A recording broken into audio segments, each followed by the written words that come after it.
Yo, what's going on, man? Today is August the 15th, 2024, and this is the ChrisBeCappinn NBA Show / WNBA Show / upcoming NFL show as well, man. Welcome in to everyone. It's good to finally be back, man. Good to finally be back. We are live on YouTube. I think X is still giving me some trouble, which was the same case, before the Olympic break and the All-Star break for the WNBA.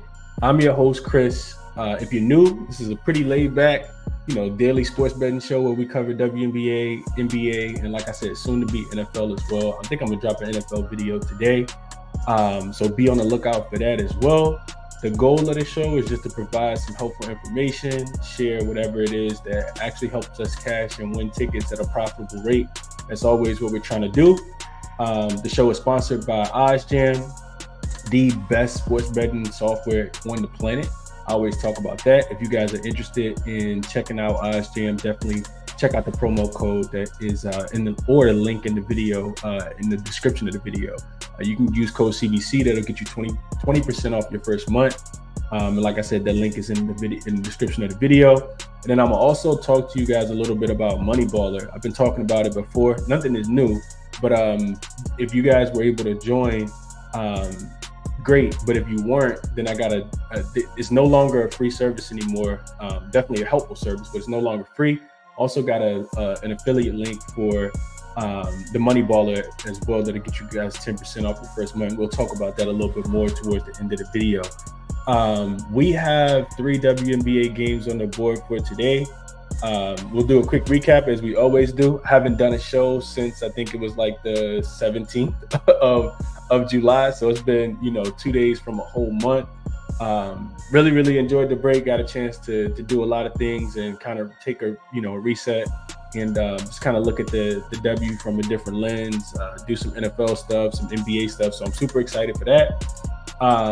Quick recap. So on the 17th of July, it felt like 2 years ago, we had one bet, and it was just the Indiana team total over 89.5. They were playing the Dallas Wings, and that was a pretty easy win. Pretty easy win. It was a unit bet, so we gained, I think it was a minus 120. We gained almost a unit from that, and on this halfway point, we went into the season up a little over 5.5 units, which is, I guess, is pretty good. We definitely took a step back, but definitely was building slowly, and hopefully we can finish off the season strong as well. But I think we have about a month left in the regular season for the WNBA. A lot of teams in the bottom going to be jockeying for position. If I'm forecasting, I don't see any of the 4 teams that's outside of the playoffs actually making the playoffs, but we'll talk a little bit more about that as the shows go on. And we're just going to go through the comments real quickly, and then we're going to jump right into the 3 games that we have for today. Let's see. What up to my guy, Mark? He says, good morning, Chris in the community. Welcome back. Let's get back on some cash right there with you as well. He also says, Mark says, curious to see how teams handle the Olympic hangover. And man, I wish I knew the answer to that, Mark, because it's a lot of, I think you take it into your handicapping process for sure. I know I did, but you still don't know, you still really don't know. And that's what the intriguing thing about sports betting is, you don't know how things are going to go. You think you may know, but you don't know, because if you did, you hit 100% of your bets. So I'm interested in that as well. What up, Fahrenheit? He says, top of the morning, Chris. Like, comment, share, subscribe, become a member, and buy some merch. Appreciate that comment from Fahrenheit as always. What's up to my guy, Courtney? Greetings to Tasha. Good morning, Tasha. What up, Ball Talk? Sarah in here as well. Good morning, Sarah. Prolific says, Lord, thank God to see Chris Fish. Yes. What up, Prolific? Prestigious Prodigy in here as always, man. The gang is back together, man. It feels good. What's up, Damien? Marquise in here says, Rising Grind feels good to be back. What up, She? Jay Aries says, welcome back, guys and ladies, of course. My guy Chad in here as well, been killing it in the WNBA season. Says, what's up, guys? He likes the dogs. We're going to talk about that. Jay Aries also says he hear the dogs barking today. We're going to jump into it, man. What up, Helms? And let's go to this. He says, besides Nigeria and Australia, your boys went undefeated in women's games in the Olympics. A lot of that work comes from this show. I'm nice to hear that, Ball Talk. I'm happy to hear that, man. Yeah, Nigeria was tough on the women's side. They were super tough. I saw that their coach ended up winning coach of the Olympics. She ended up winning coach of the, like, I guess, best coach for the Olympics. They were tough. They ran into USA and just couldn't score the basketball. But yeah, definitely by far, in my opinion, the most surprising team there for sure. Chad says, wish Becca Allen was playing for Australia. They were my sleeper. Yeah, Australia.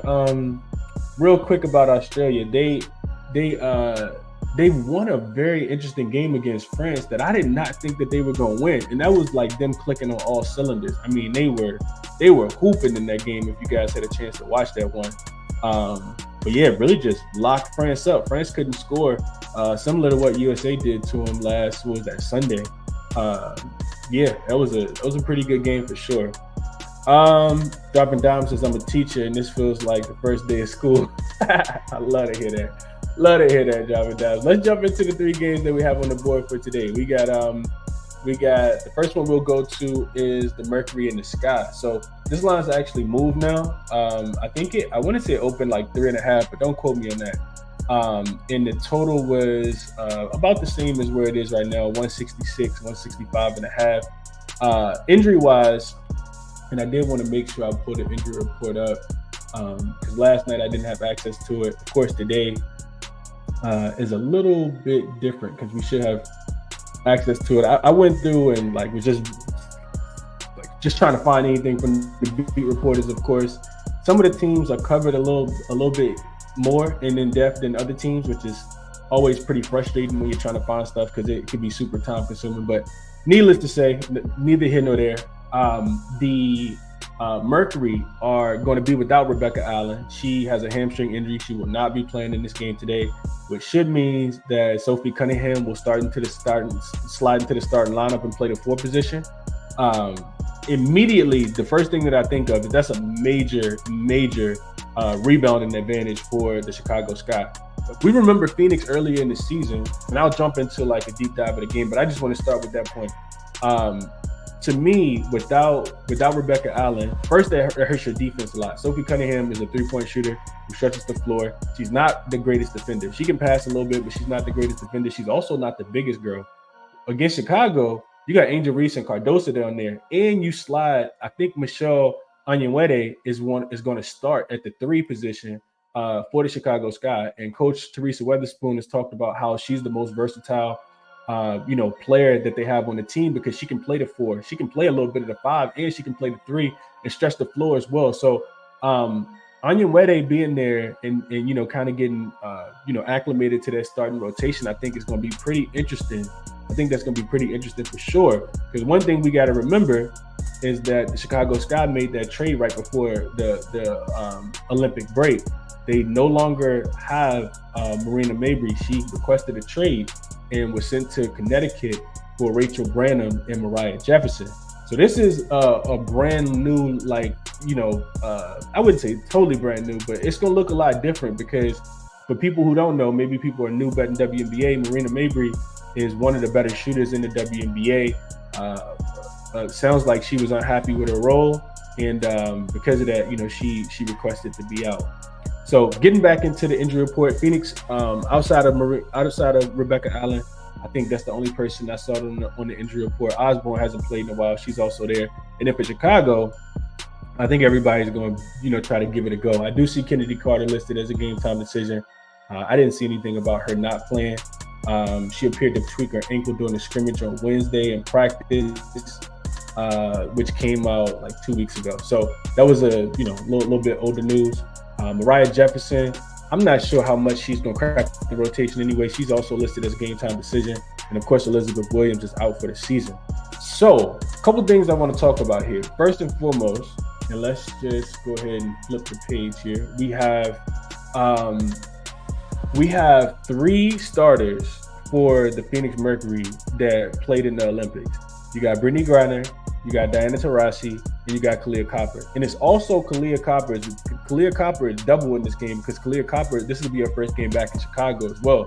She played for Chicago, of course. Played really, really hard for them last season. Of course, they ended up missing the playoffs, being one of the worst coach teams one of the worst teams in the WNBA. Coach Wade ended up going and coaching the Toronto Raptors and leaving, that Chicago spot wide open for, I can't remember the guy who came in, but he was just an intern coach. And of course, Teresa Weatherspoon ended up taking the job. So Phoenix, I looked at Phoenix just kind of going back, and, you could say that's the other part of the cap, right? It's like, is this, are we going to see completely new teams, or do we just see teams kind of just jump back into the swing of things the way that they were before the season took a month break? Phoenix actually finished the pre-All-Star break with the win against the Washington Mystics. That was the game that I went to after they had lost 2 games in a row to Connecticut and Indiana outright, and they didn't cover either one of those spreads. Interesting note about Phoenix tonight is that Phoenix is on the first leg of a back-to-back. They're the only team that plays tonight that also plays tomorrow. They have to play in Indiana tomorrow versus the Fever. I think that's a much bigger game. I'm not sure if you guys are paying attention, but Phoenix is, not Phoenix. The Indiana Fever are doing something that no WNBA franchise has ever done before, as far as like attendance, as far as like selling merch, as far as selling beer, as far as like, getting their viewership numbers up.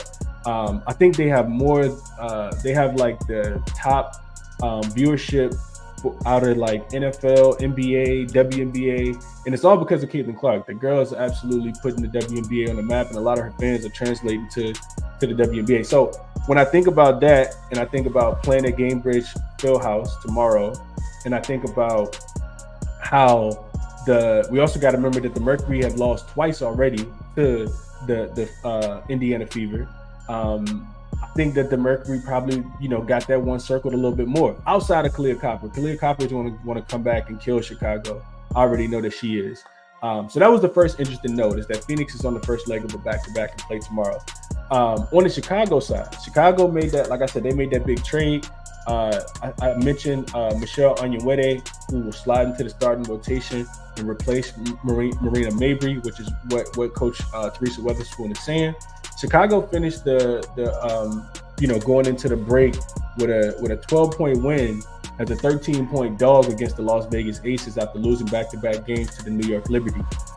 They play again Saturday in LA, and this is a real Jekyll and Hyde type team. Right now, I think they're locked in for the final, not 10th, but the 8th playoff spot, and they're battling out between them and the Indiana Fever for both of those last 2 positions. Real Jekyll and Hyde type team are the Chicago Sky. I do think that they play pretty well in this game. I think that they have some matchup advantages as far as like their guard play. Kennedy Carter, the Shield Diamonds. I do think that they have some advantages there. And you at least got a big body to be able to throw at BG, right? You got not to say she's the greatest defender, but she has a lot of size, and Cardoso down there, and you got Angel Reese down there helping out as well. The other thing that's interesting to note is that both of these teams have played, 25 games, 24 games, and this is the first time all season that these 2 teams have played. Phoenix actually went into the last 5 games of the All-Star break with the 11th rated defense, but offensively, Chicago, they can struggle to score baskets as well, specifically at home for whatever reason. Chicago went just 4-8 straight up and against the number at home. Like I said, they lost to the Liberty, didn't cover that spread. Their struggles have always come at home, but I do like Chicago in this spot. The thing that gave me a little bit of hesitation is that the Mercury are 4-0 straight up and against the number as a road favorite this season. However, when I went back and looked at those wins, the Mercury 4 wins as a road favorite actually came against the Mystics, the Sparks, and twice versus the Wings. Those are probably the 3 to 4 teams that's not going to make the playoffs this year. Whereas Chicago, they actually are going to, in my opinion, they are going to make the playoffs this year. So you add in the fact that, we haven't seen this new Chicago offense without Marina Mabry. And while that is scary, in my opinion, I took Chicago plus the 3.5 here in a game I feel like they can steal. Like I said, I don't really like the spot as much for the Mercury, them having 3 players coming off the All-Star break, even though one of them is Kahleah Copper, who played for the Chicago Sky team. And you could also, the other argument is that they could be in rhythm, right? Maybe those players are the ones that are in rhythm. We'll see how that goes. I'll take Chicago here, though. I took them plus 3.5. The number has come down to 2.5. I sent this out last night.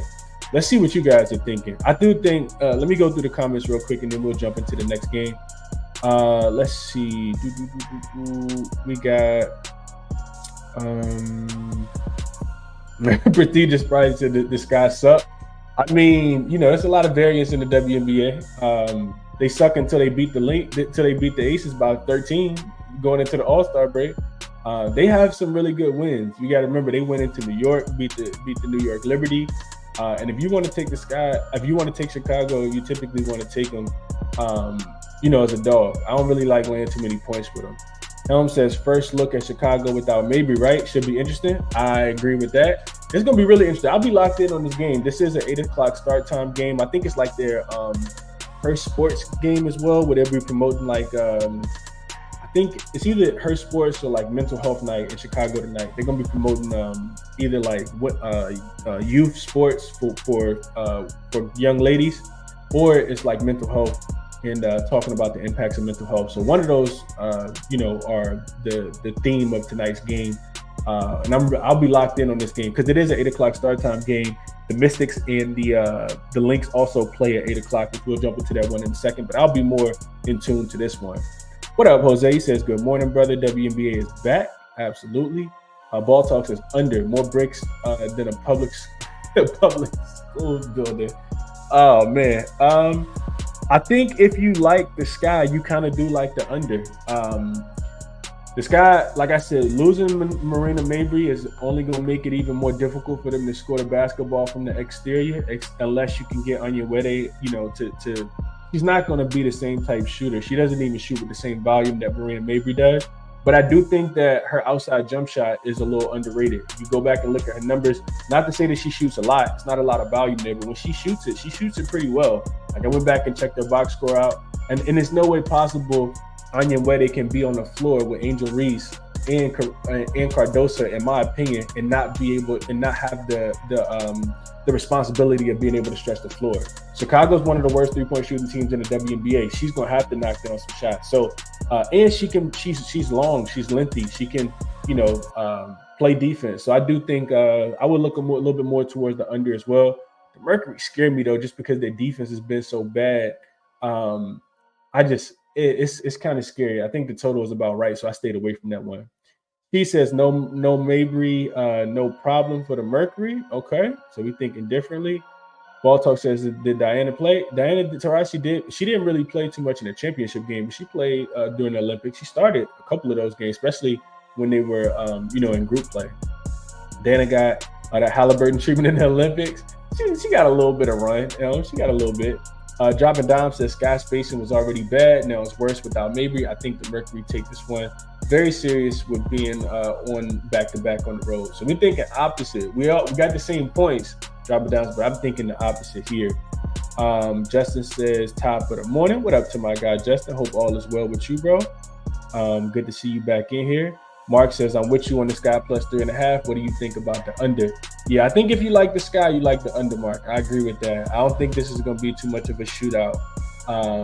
And those team totals, real quick, let's just see what we got for team totals. We have Chicago at 81.5 and Phoenix at 84.5. You can get 85 is a big number. The Mercury have, been able to score that many points, but the other thing we got to remember about the Mercury, just real quick, the Mercury are a much better team at home than they are away. On the road, they're 5-8 straight up, 7-6 against the number, whereas at home, they're 8-4 straight up, 8-4 against the number. So if the Mercury have been losing games, it typically has been on the road.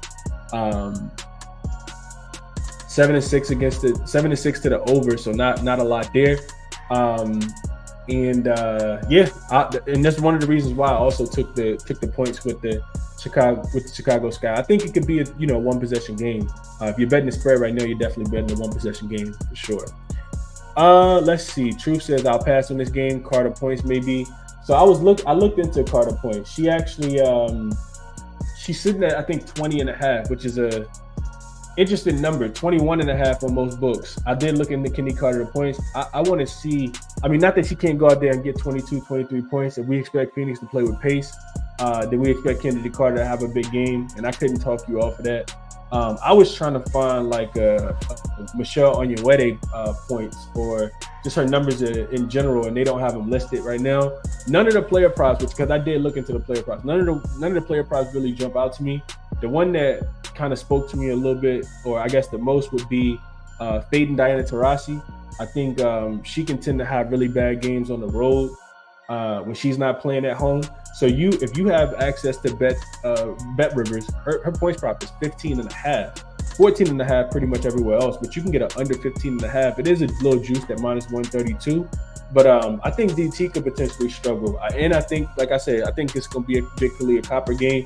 Her points prop is the highest of the game at 23.5, so I stayed away from that one as well. But I can see Kalia Copper, wanting to go back and prove a point. So that's the way I would kind of look at the player props. Helm says Reese rebounds at 12.5 playable in my opinion. If you think it's going to be a defensive game, you like the under, absolutely. Jay Ari says under this all points in the paint, and Chicago can't make layups. With Sophie Cunningham out there, they may be able to. What up to my guy Fred? He says Chris was good, definitely missed the show. Second half we turning up, absolutely. What up, Kilo? He says what's good, Chris? Feel like the team's gotta need to get back into the groove defensively, so the team total overs may look to be a trend for a week or two. I kind of thought that, Kilo, but I kind of also feel like some of these vets, like some of these teams that sent 3 or 4 players into the Olympics, whether they were playing for USA or not, I kind of feel like they are could come back and kind of I don't know. Maybe they struggle defensively, like you're saying. Maybe they struggle offensively because they're tired and they didn't really get a break, right? We'll see. We'll see how the Olympics, impact, the second half of the season for sure. Because it's tough, man. It's tough that they just played, literally 4 days ago, had to catch the flight, so it could be a little bit of jet lag. And at the most, outside of the players that play 3-on-3, these teams only got, some of these players only got 2 days. They've only been back home for 2 days. I know Cheryl Reeves and Nafisha Collier, which we're about to talk about, they flew in, 2 nights ago. So they only been back with the team 2 days. You got nothing of a break. You playing for USA, you playing hard. You playing for any country, you out there playing hard.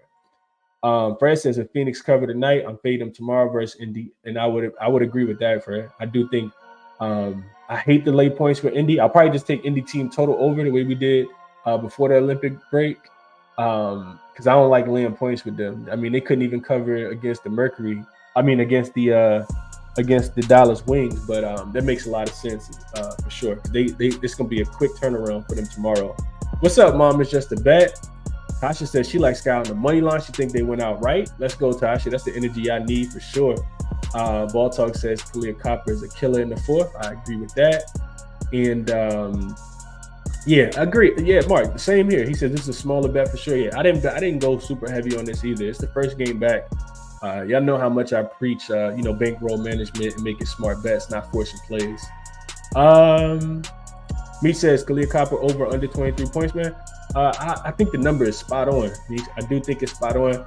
If you think that Brittany Griner could potentially struggle with Cardoso and Angel Reese, just because she doesn't get as many second chance opportunities, just because she has a Olympic hangover, then Kalia Copper got to be the person that's going to put the ball in the basket, in my opinion, for this Phoenix Mercury team. What up, Bessie? Kevin Abe joined and became a member. Appreciate that, Kevin. Hopefully we can give out some winning plays today. Helm says, I know the Mercury defense isn't great, but I don't see how Chicago scores 80, I think is what he means. So another look towards the under. Another look towards the under for Helms. Dale says, how do you subscribe to your channel? So you subscribe just by hitting the subscribe button. But if you want access to all the plays, there's a link in the description. You just go to the community section and you can join there. It should be a link there to join. Justin says he tailed the +3.5 when you sent it out. When I sent it out last night. Chad says, speaking of smart bets, just cause all 3 dogs today on the money line. We talked about this yesterday, Chad. He says, if you want to take all the dogs on the money line, you can get them at 70 times. 70-1 if you want to get all the dogs on the money line today. He says worth a sprinkle. He only put in 0.01 units. So I mean, it's not, too risky of a bet at all, because if he loses it, it's cool. Not expected to win it when the odds are there. Kennedy Carter is playing, I think, Baltimore. I do think that she's going to play. She better play. My money on her. So we'll see how it goes. But I did take the +3.5 here, sent it out. Like I said, the number coming down. You still can get a 3.5 though if you want it and you got access to ESPN Bet. Definitely shop around. That's where I ended up playing it at. All right, let's go to the next game. We got the Washington Mystics and the Minnesota Lynx. This one opened, I think, like 10.5, 11.5. Don't quote me on the number. But it quickly moved once the news came out that that the Mystics were going to be pretty much giving it a go with everybody. I think Dede Richards is the only person, one of their reserves. She doesn't play a lot anyway. She's the only person on the injury report for the Washington Mystics. She is listed as out. The Lynx also have a full squad today as well. You get Nafisha Collier back. You got Kayla McBuckets, of course, Courtney Williams, Dorka Uhas, Elena Smith, and Bridget Carlton. So this is an interesting game, in my opinion, because I'll just go through this. So let's start with the Washington Mystics. Washington has had 3 of their last 4 meetings. Had 3 of their last 4. They had covered 3 of their last 4, I think is what I meant. Heading into the break, and 8 of their last 10. So this team was on fire before the All-Star break. I think they failed to cover the game against the Phoenix Mercury, the one I went to when they were in DC. We bet them first half. We still ended up winning that bet, but I mean, that's what the Mystics are. They're a team that struggles to score in the second half of the game, and if you want to bet them, you typically want to bet them early. So pretty sure they were the hottest ATS team in the WNBA, though. Like I said, they had covered 8 of their last 10 going into the break. They play Minnesota again in DC on Saturday. So this is the first of one of those little, back-to-back series. They had Jay Melbourne, who rejoined the team day before yesterday. She's the backup point guard. That probably shifts her out of the rotation because Brittany Sykes is back as well. And you got Julie Vonloo. She's supposed to meet the team in Minnesota today, which is interesting because she was playing for, in the Olympics for her country, and she's not going to have any practice time with the Washington Mystics, which I thought was pretty interesting. And then you got Brittany Sykes, who more than likely is going to be on a potential minutes limit. She will. It'll be her first game back in a little over 2 months. She hasn't played since June the 11th when she got injured. And I don't know if that game was against the Lynx or not, but I do remember her going down with an injury. So Brittany Sykes going to be on the minutes limit. You got Shakira Austin back, and that's why you see the line jump down so much. Now you go to the Mystic side. Now you go to the Lynx side. Minnesota, they went into the break struggling without Nafisha Collier. They lost 2 of their last 3 games, and they've only covered 2 of their last 9 games after beating the Liberty in the Commissioner's Cup game. And head coach of the Olympic team in the Lynx, like we talked about, Cheryl Reeves, returned to Minnesota late Monday night. So 2 days of practice time for them. I did see that they did an interview yesterday. This team was heavily involved in the Olympic break. Outside of Cheryl Reeves and Nafisha Collier, you also got Elena Smith that played for Australia in the Olympics. You got Bridget Carlton, who played on that Canadian team in the Olympics. So, I mean, this is the team that, has a little bit more of a hangover, in my opinion. Vonloo, like I said, she was big for her country. I think she led her team in scoring. And then same thing for Jade Melbourne as well. But it kind of feels like it's a little bit too much on the Minnesota Lynx side. So this will be the second head-to-head matchup of the season. Minnesota actually beat the Washington Mystics 74-67 as a 9-point favorite in Minnesota back on the 6th of July. That game actually went under the 158 total, and you got a total of 156 today. So a little bit lower. So my thoughts on this game, the Mystics lineup, right? They're going to put this lineup out there, in my opinion, of Stephanie Dolson. I think she's going to slide to be the stretch floor because now you got Shakira Austin coming back in and playing the 5, which moves, Leah Edwards, who also was on the Olympic team for Canada. I forgot to mention her. which moves her back to the bench. I think this is how the rotation is going to be. So you got Stephanie Dawson at the 4, Shakira Austin at the 5, Brittany Sykes, Atkins, and Carly Samuelson. I think that lineup is a lot better than their record is. As mentioned, Brittany Sykes and Shakira Austin could potentially be on a minutes limit. That holds me up from really wanting to take the plus 8.5 because Coach Thibodeau could, tank the game late. It really scares me to want to take the points with the Washington Mystics, just knowing I've seen this team run out of gas so many times late in the game. I think they're the worst scoring team in the fourth quarter throughout the full season, throughout the last 5 games, throughout the last 10 games. They just don't get buckets in the second half of the game or whatever. But they are, like I said, 7-3 against the spread in the first half of their last 10 games. The Lynx are just 3-7 against the number in the first half of their last 10 games. So this could be a spot where if you want to take the Mystics, you definitely want to take them early. The Lynx have only covered one spread as a home favorite when they've been laying 7 points or more this season. And you add in the fact that the Mystics are 9-4 against the number when they're a dog of 9 points or less. And it's Mystics plus 8.5 or nothing for me here. I didn't play it, like I said, because Coach Thibodeau, he really scares me, like I said, with some of his rotations. And, if things get out of hand, they could potentially pull the starters, not want to play them late in this game. So that scared me off. If I had to play the game, though, I would be looking towards Washington plus the 8.5. The total is just a tad bit too low for me. So I'm going to stay away from the total here.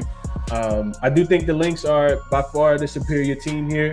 But laying 9, first game out of the Olympic break with so much, going into what all of their teams did, because they had a lot of players that, ended up medaling. Even Elena Smith and that Australia team ended up medaling.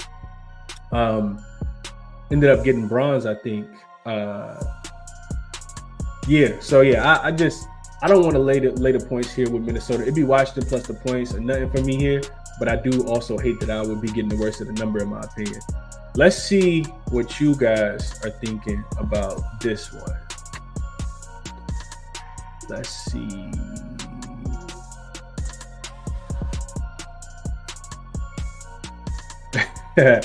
What up, Kervin? Helm says he likes the Mystics first half plus 5.5. Let's see what that best number it is. I'm pretty sure Helm's got the best of the number. Let's see. That number is gone. 5.5 is gone. It's plus 4.5 on DraftKings right now. I can see that. I do think I'll talk a little bit more about the total in a second, but the way that these two teams play, it does feel more like an under-type game. And here's the reason why, in my opinion. You got a Mystics team that loves to shoot the three-point ball. That's why they stay in the game, because they're pretty elite outside. I'm pretty sure they're one of the best three-point shooting teams in the first half of the game in general. But the Minnesota Lynx are actually one of the best three-point shooting teams. They tend to run teams off the line. And Shakira Austin being back is going to be an interesting dynamic because we haven't really seen her play basketball a lot, throughout the full, first half of the season, honestly. So that's going to be interesting. But it's going to be interesting to see how well their offense does and, how much they use Shakira Austin. Because the Lynx, where they struggle is typically on the inside. Like, Bridget Carlton, she's a pretty good player. Offensively, her and Elena Smith are pretty good players. Defensively, they typically get cooked. Like, Nafisha Collier is their best defender by far, especially from a post perspective. So we'll see how that goes. Minnesota should be able to keep Washington off the three-point line. With Shakira Austin back, Washington could shoot less threes as well. So we'll see how all that goes. Chad says definitely happens more than often if they were to play 70 times. Under these circumstances, so worth a sprinkle. Agree with that. Justin says he likes Mystics first half and full game. Mark says he got the Mystics plus 9 on Tuesday. Prolific says 2 words: patience, live, study time. Or is that live study time? Yeah. She likes the Lynx minus the points here. Dropping Dime says he grabbed the Mystics at plus 10. Like it. Chad says he got the plus 10.5 on the Mystics, but still like it at 8. I think right now you can actually still get a plus 8.5. 8.5 is available on, DraftKings had it. It just moved to 8. But you can get it at ESPN Bet at plus 120. And if you guys have access to Betfred, which in Virginia we do, you still get it at minus 110, the plus 8.5 for the Mystics. And that's the way I would look. I just didn't play that one. What's up, Dale? Says I'm in. Thank you. Absolutely. Ball Talk says Shakira Austin is back. Mark says what I said. Mystics also 9-4. ATS on the road as a dog. They typically, that's what they do, man. That's what they do. Helm says the month layoff was probably the worst thing that could have happened to the Minnesota. They were playing so well till Collier got injured, and I agree with that, Helm. I mean, not that they can't, they play like the Lynx remind me a lot of like a college style basketball team, because it's their offense is predicated on ball movement, cut, try to find the outside shot. They don't do a lot of shooting from the mid range if it's not Courtney Williams pulling up for a jump shot, or if it's not Nafisha Collier. It's a lot of driving kick type offense, a lot of motion offense, and you just know that's what Cheryl Reeves want them to do. And their offense is also predicated on getting stops on the defensive end and getting out and being able to run the transition, which is also something that they do a pretty good job of. They play really, really fast until the game slows down late into the game. But I agree. I think I agree with that, Helms. I think that they can still find success in the second half of the season, though. We'll see. Dropping Doms likes the under 157, so he got that earlier. Let's see. Chad says Dawson, Austin, Shakira, Austin, Sykes, Atkins, Carl says decent for sure. Yeah, they're much better than that record. And I didn't even go to show you guys this, but yeah, they're much better than that 6-19 record. I mean, I think the Mystics are probably the best ATS team in the WNBA at 16-8-1. If not, they're second best. I've been away from capping the sport for so long that I can't remember who's the best and who's the second best right off the top of my head. But yeah, the numbers are there. Proof is in the pudding, as the people say. Let's see.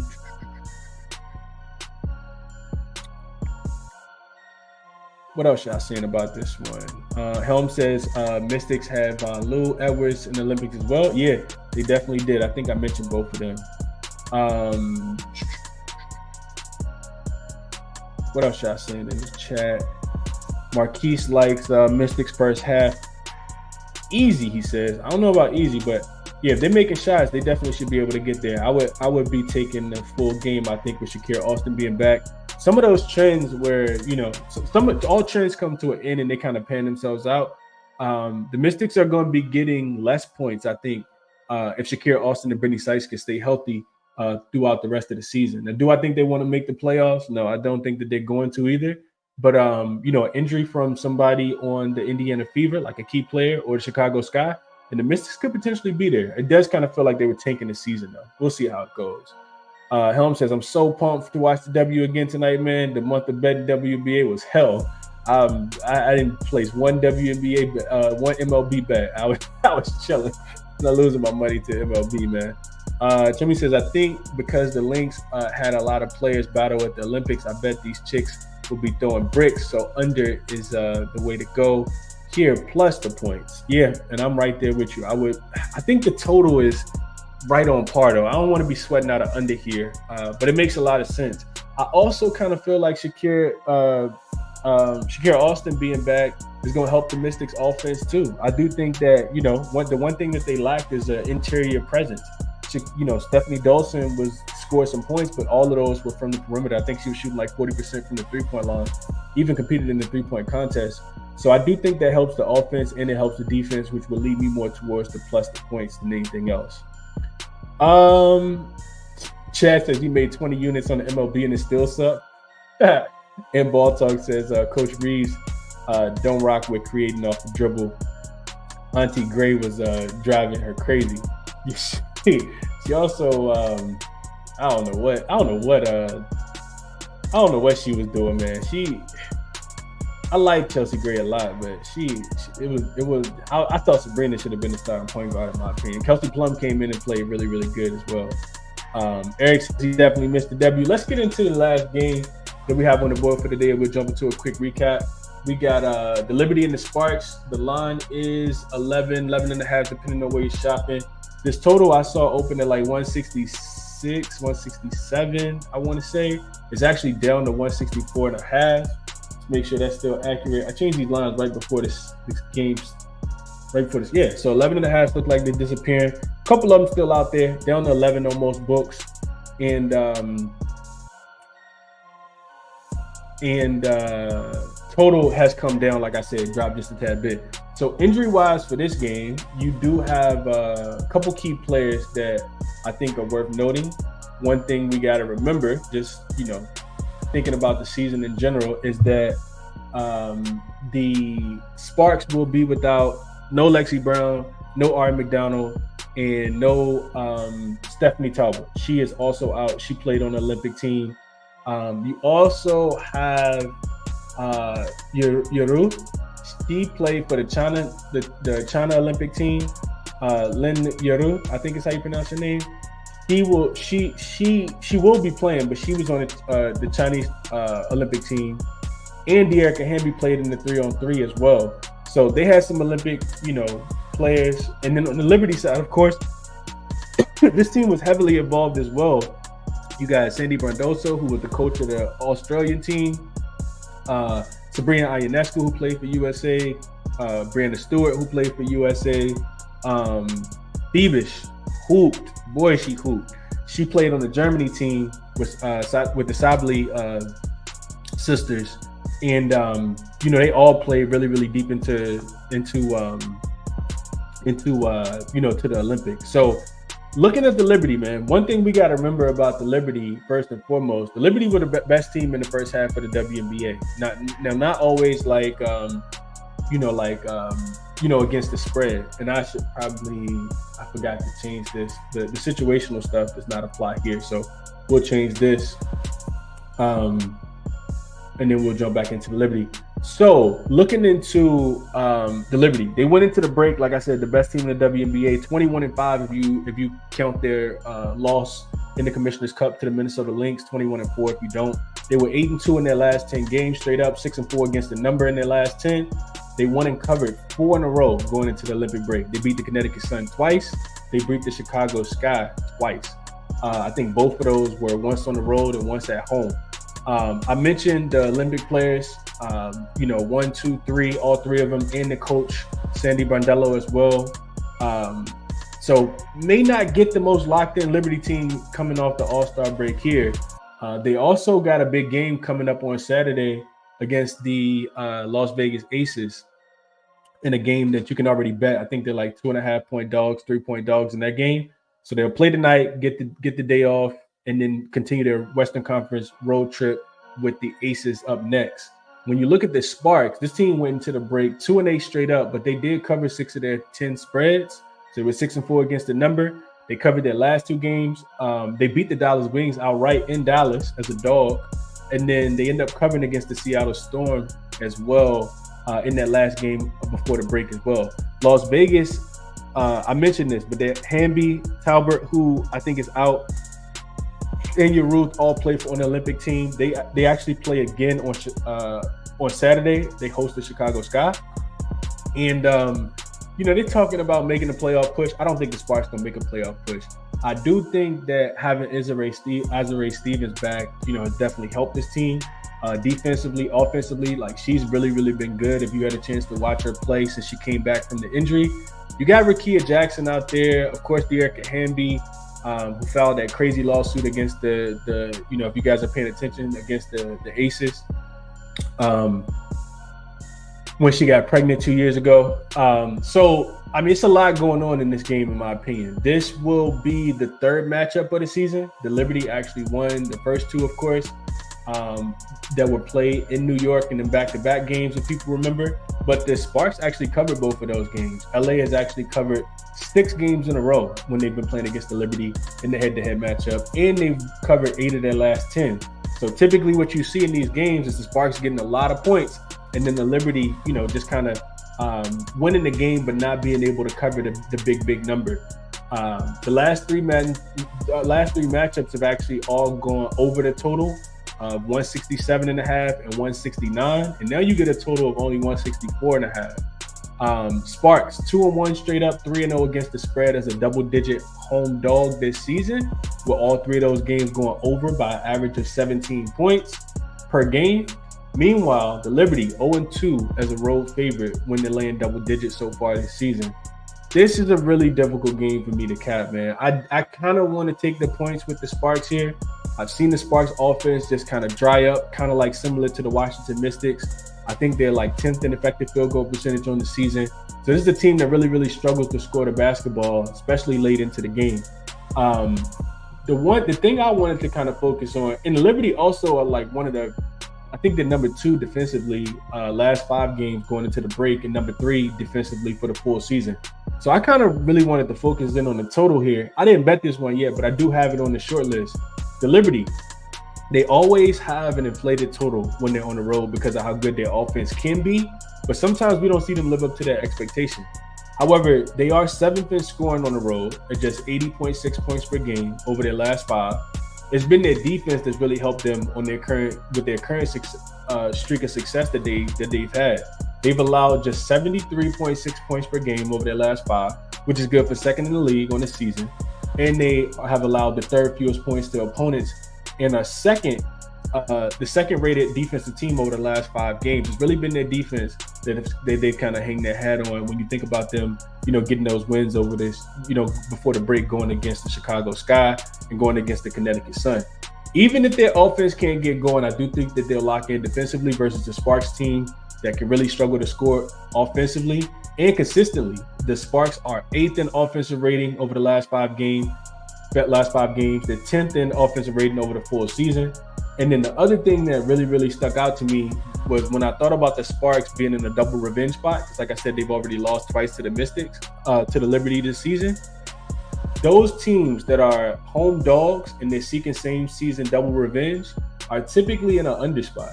127, 79, and 4. That's 61.7% of the time. And this dates all the way back to, I think, 1998. This season, 5-2 to the under. So that's about 62%, I think, as well. I think and the total has already come down, but if I'm playing this game, I think I do want the under, and a strong lean towards the Sparks as well, plus the 11, since, like I said, it's same season double revenge, and they're already 2-0 against the number. And New York got the big game against the Aces up next on Saturday as well. So I do lean Sparks plus the 11.5. If you can still find it, plus the 11, I think should be good money as well. I see the Liberty winning the game by like 8-9 points. It could get a little sweaty at the end, but I do think the Sparks are live to cover this spread. So a strong lean towards the Sparks plus the 11.5, plus the 11, and then definitely a look towards the under 164.5. The only reason I didn't get there with the under is because the Liberty do this thing, man, where they can really struggle to score the basketball, but they can just not be playing defense at times. And with them coming off the Olympic game and them having so many players that were affected by that. And also, I got to mention, I forgot to mention this, but Benaja Laney is on the injury report for the Liberty. She had that procedure done on her knee right before the Olympic break, and she will still be out. So not that Phoebus can't come in there and fill it up, because she's an excellent three-point shooter. She definitely stretches the floor. She's a pretty good passer as well. And she's just going to contribute to the team in a positive way and definitely help them to be able to score the basketball. She also can defend as well. But no Benaja Laney really, scared me off taking the under in this spot as well. So I stayed away from the game in totality, but like I said, strong lean towards the under 164.5. If it goes up to 165, 165.5, I probably will jump in on the under. But I kind of felt like I missed the boat, missed 2 points of value already with the total dropping. And then plus the 11.5 is the way that I would look as well. I do think the Sparks can keep this one competitive for at least a little while to be able to cover the full spread. So those are my thoughts. Let's go through the chat real quick and see what you guys are thinking here before we do a quick recap and get up off here.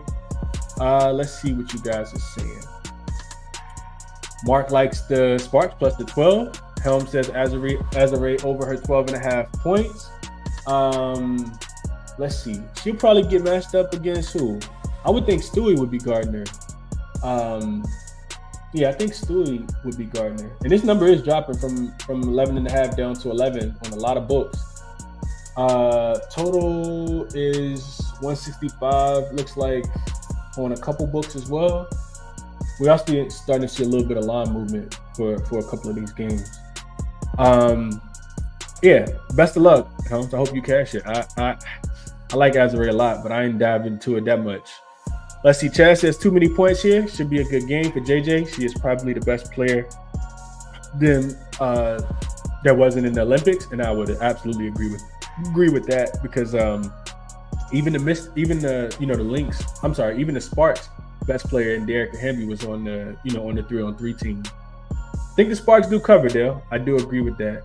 Helm says Phoebus is so good. A lot of promise for her. Absolutely, man. Phoebus is a bucket. She can stretch the floor for sure. Fits so perfectly in with the way that the Liberty want to play basketball too, because they want to shoot a bunch of threes, of course. 6'3" guard who can shoot it. Chad says got the plus 12, but like it to about 9. Okay. And I would agree. I might end up adding the Sparks. I agree with you on this one, Chad, for sure. I think I agree with you on all the dogs today for sure. Ball Talk says her and Rakia Jackson are so underrated. Rakia is a bucket too, man. She's gonna be good. She's gonna be good. Helm says Rakia is day. Dale says bet first game probably gonna come out flat. Not to mention like you said, the Olympics. Rakia Jackson is great. Chad says De'Erica Hamby under for Jay Aries, under 31.5 points, rebounds, and assists. Says has hit 100% of the time, 7-0 against the top 5 defensive rated teams. Okay. I don't really like fading De'Erica Hamby, but it sounds like you did your homework, Jerry. Okay. I hope you cash it, man.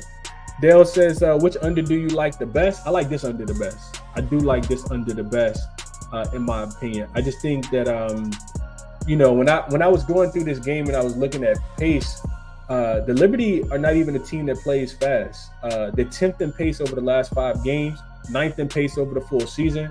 And the Sparks also don't play fast. They're 9th in pace over the last 5 games, 8th in pace over the full season.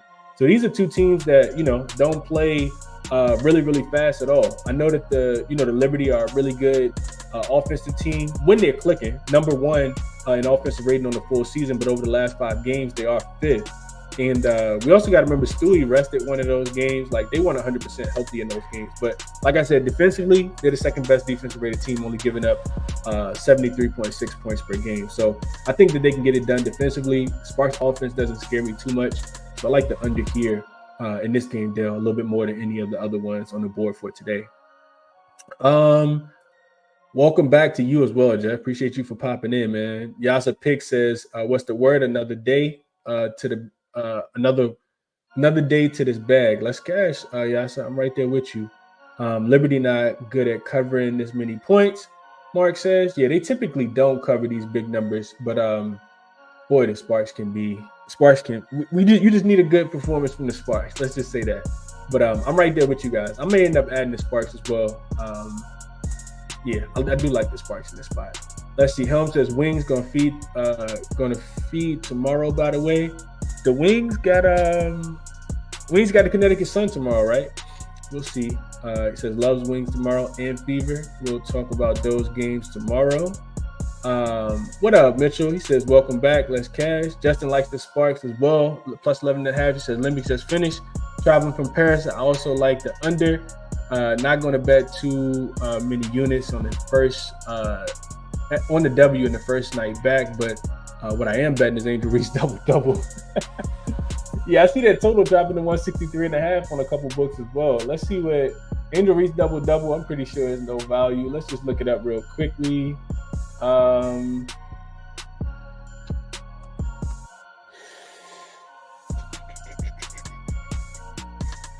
Chris, you going to be on Cal's show today? If he reaches out, I haven't talked to Cal. I know he's been still doing this WNBA thing. I'm still doing this MLB thing. I've not talked to Cal though. But if he reaches out and wants me on, yeah, I'll definitely come through and be on Cal's show a little bit later today. Angel Reese double minus 220 on Bet Rivers right now. Minus 220 on FanDuel and minus 220 on ESPN Bet. So they all got the same odds right now for her. Let's see. Chad says I had 168 wrote down for the under live. Yeah, I like that. You can always look live. Bessie says 150 people in here, only 50 likes. Come on, people, hit the like button. Yeah, if you guys can hit the like button, it definitely helps the show. I appreciate that a lot. Bruce says, good morning, my guy. Welcome back. Let's cash out. Second half of the WNBA season. That's what we're here for. Absolutely. Chad says, speaking of, we need Gabby Williams back in the W. We absolutely do. Gabby Williams is a bucket. I don't think she's coming back, though, Chad.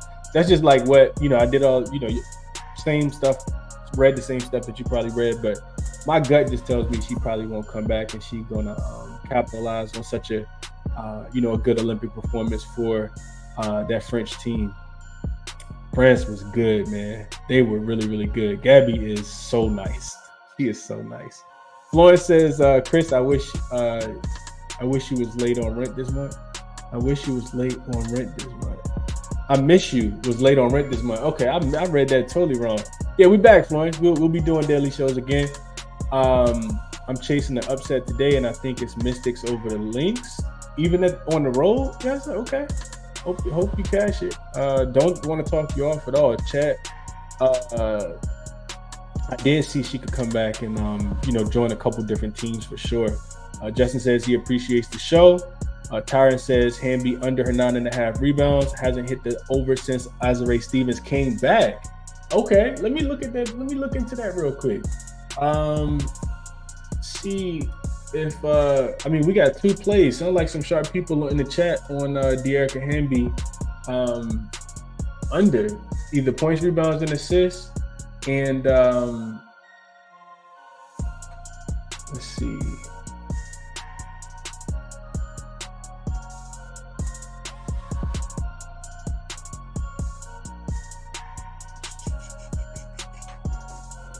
That is a fact. She has not. She has 2, 9, 4, 8, and 9 rebounds in her last 5 games. And I think that's when Azare Stevens came back. Well, 2 was in the Olympic Games. So last 4 games, I'll say. Yeah, that makes a lot of sense. Fading De'Erica Hamby. Like I said, the Liberty defense is really, really good as well. So we'll see. We shall see.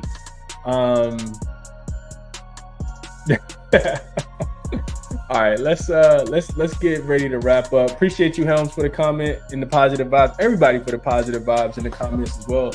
As always, man, this is awesome show, Chris, in the chat. It was a pleasure seeing y'all again. Last cash. Chad says bad matchup for Hamby. 2, Liberty are huge, and they are. They do have a lot of size, and yeah, that De'Erica Hamby. I'm gonna have to write that down, man. I took this little one of these little board things that you can write on and erase. I'm gonna have to take it from my son because I bought him a 3-pack and he don't use them. So I'm gonna actually write down De'Erica Hamby under. I don't know if I want to do 9.5 rebounds or the under 31.5 PRA or PAR, whatever you want to call it. But that's making a lot of sense. I'm gonna look a little deeper into that, man. Definitely. I appreciate everybody for tapping in and joining the, having the angles. Jamel says underdogs winning today. I think a lot of people like the dogs for sure. Yeah, I think those are really good looks. All right, let's jump into a quick recap. Like I said, I bet Chicago plus 3.5. Sent that out last night. Only official play that I played, but I do like I like the Washington Mystics, and I'll just write these down out so you guys can see them. I like the Washington Mystics. Plus the 8.5 you can still get. I like I won't touch the total because like I said, that one's a tad bit too low for me. I guess a slight lean towards the under. And then I do like the LA Sparks plus the 11.5 if you guys can still get it. And then like somebody just mentioned, De'Erica Hamby, I want to look a little bit more into it, but under 31.5 points, rebounds, and assists, or just the under 9.5 rebounds, both make a lot of sense to me. I like those a lot. I don't see this. Yeah, I could see both of those cashing for sure. So these are the looks, and this, the way I'm thinking about, placing the bets. Like I said, if you guys are new, the green plays are plays that I've locked in. The red ones are ones that I have on the short list that I have not locked in. If you guys are interested in becoming a member, definitely check out the link in the description where I send out, all the plays that I play. We are up about 5.5 units on the season, a little bit over 5.5 units on the season. Hopefully we can build off that.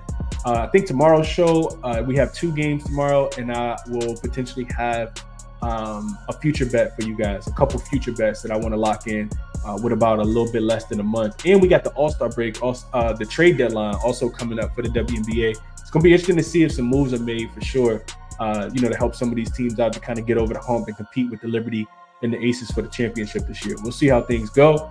Other thing I wanted to mention, NFL is, I'm locked in on the NFL this season. So there will be NFL shows this season.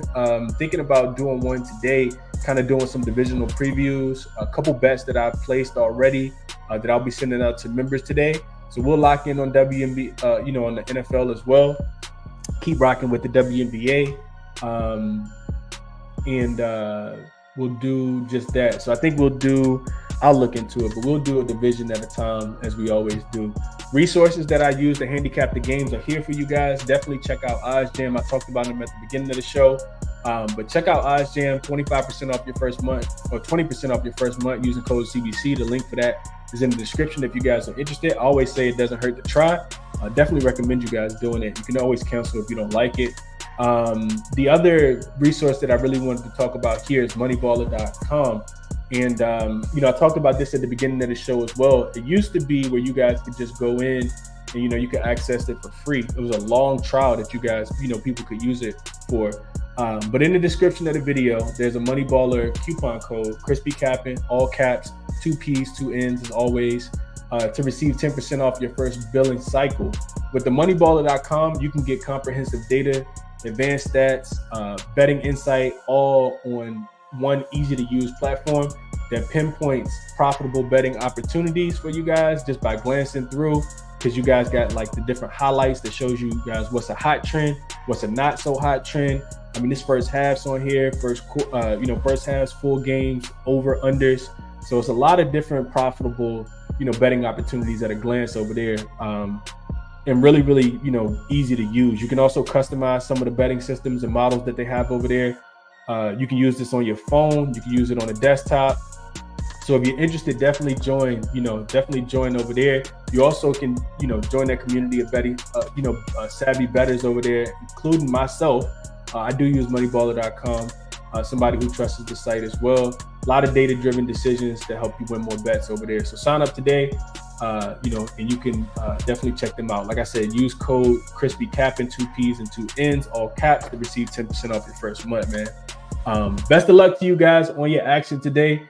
Well, I'll be back. I'm doing the propcast with my guy Munov. We'll be breaking down the NFC North.